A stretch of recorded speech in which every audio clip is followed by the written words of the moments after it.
voilà dans le Cantal. Derrière moi, le Puy-Marie, un des plus hauts sommets d'origine volcanique.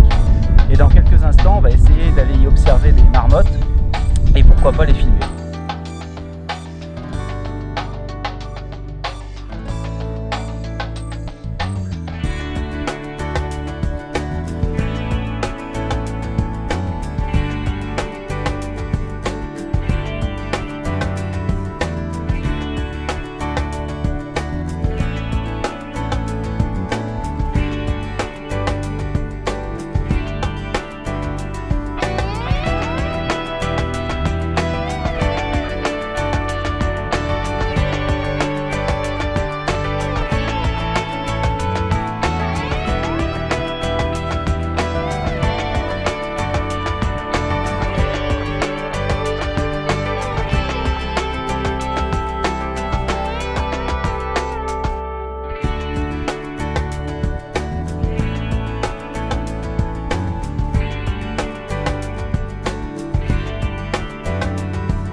Nous nous trouvons au bord d'une petite rivière, au cœur du Cantal, et d'ici quelques heures, en étant discret, patient, on va peut-être avoir le privilège d'observer des loutres, une espèce sauvage qui a progressivement repeuplé les rivières du territoire.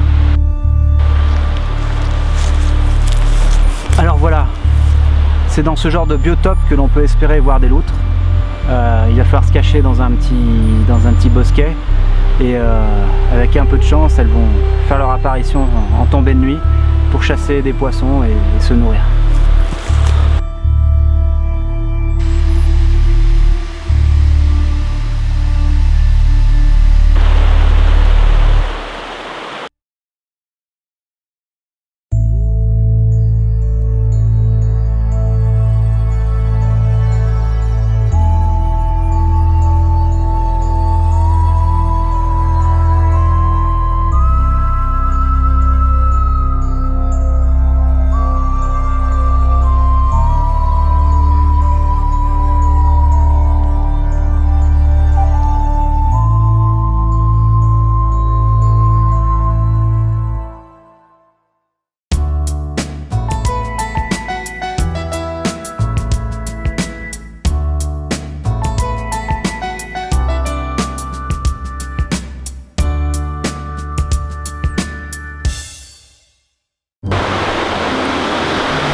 Donc là on se trouve au bord d'une superbe petite rivière du Cantal.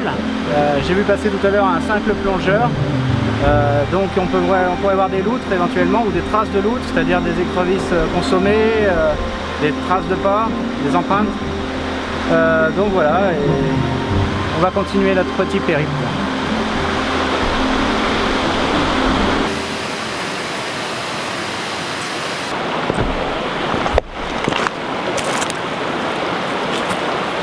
Alors la difficulté quand on tourne dans des zones de sous-bois, notamment au bord d'une petite rivière comme celle-là, c'est qu'on est confronté à de très forts contrastes, avec des zones d'ombre très marquées et des zones de galets donc, de couleur plutôt blanche, claire, ce qui va entraîner des difficultés à exposer, à gérer l'exposition. Heureusement aujourd'hui les capteurs des appareils photo présentent une très bonne dynamique qui permettent de gérer ces grandes différences de luminosité selon les zones de l'image. Après c'est à nous aussi de bien gérer notre exposition, donc de choisir le bon compromis.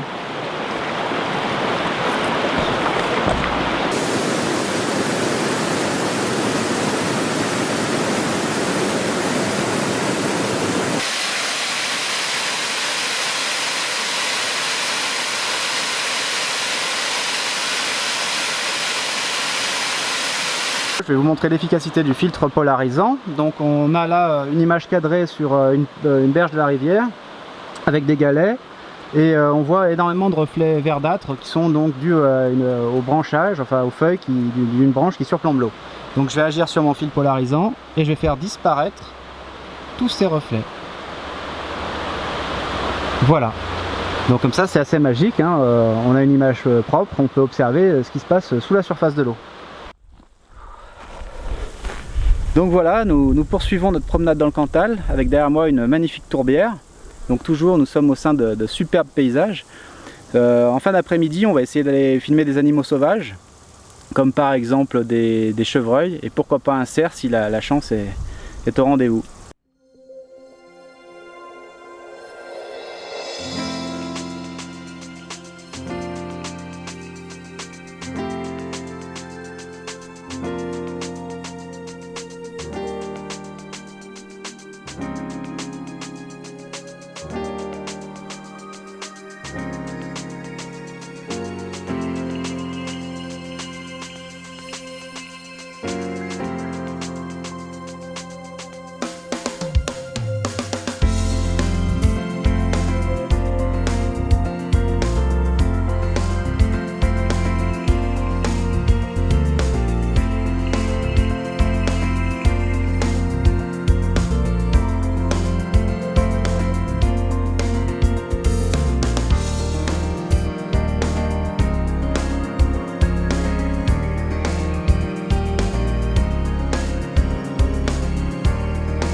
Voilà, je viens d'arriver dans le Jura, un beau département très sauvage.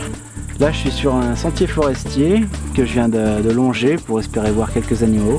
Bon, ça n'a pas été le cas pour l'instant, mais bon, on a 24 heures on va dire pour découvrir des animaux, des beaux paysages, faire un peu de photos, de vidéos. Donc voilà, c'est parti pour une découverte de la nature dans le Jura.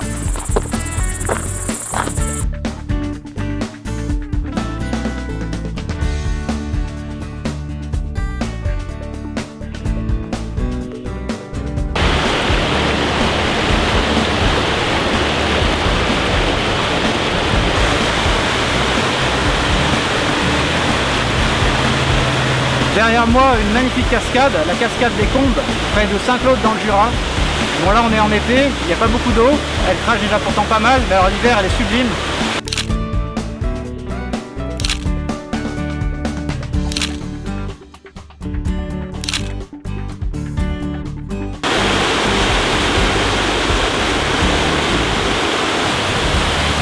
Alors là on est dans un décor idéal hein, pour faire des photos en pose longue avec un filtre gris neutre pour obtenir l'effet de filet tant recherché sur les chutes d'eau, telle cette belle cascade dont le débit n'est pas encore très important parce qu'on est en saison estivale, mais ça va augmenter.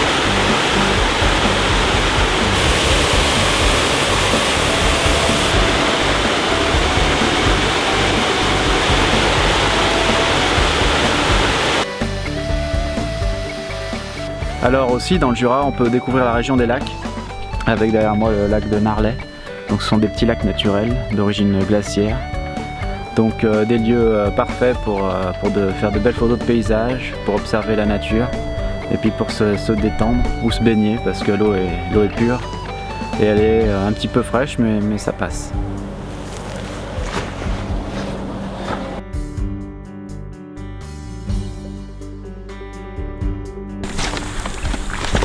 Alors là je pense que ça se passe de commentaires, hein. On est au bord d'un petit lac naturel en plein Jura, paumé. Je ne saurais pas vous dire où ça se situe parce que j'ai suivi une route pendant des kilomètres, mais c'est absolument magnifique, hein. C'est époustouflant, hein.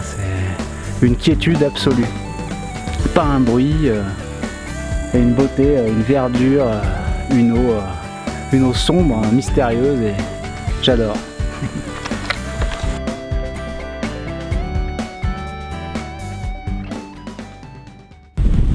Je ne pouvais pas passer dans le Jura sans vous présenter un de mes lacs préférés, qui est pour moi un des plus beaux de France, c'est le lac d'Étival. Alors il présente une faune et une flore exceptionnelles avec au niveau de la flore des joncs, des roseaux, plusieurs espèces de nénuphars, beaucoup de végétation aquatique. Et au niveau de la faune, tout ce qu'on peut trouver dans le Jura, mais également beaucoup d'insectes, de libellules, des batraciens. Enfin, il y a vraiment tout ce qu'il faut pour se ressourcer et pour exercer sa passion pour l'image, pour la photo, pour la vidéo. C'est vraiment superbe.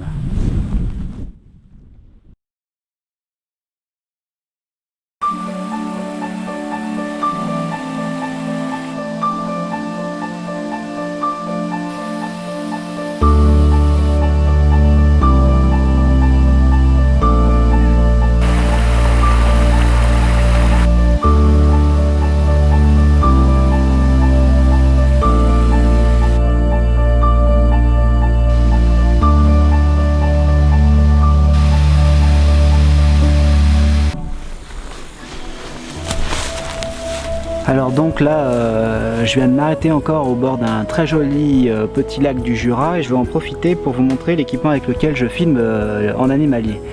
Donc là, ce que vous êtes en train de voir, c'est filmé, et la plupart des séquences que j'ai enregistrées sont filmées avec un GH2 pour le côté présentation. Et pour l'animalier, j'ai filmé avec le GH3. Donc le GH3 sur lequel j'ai monté un objectif Nikon, le 300 f4, via une bague d'adaptation Novoflex.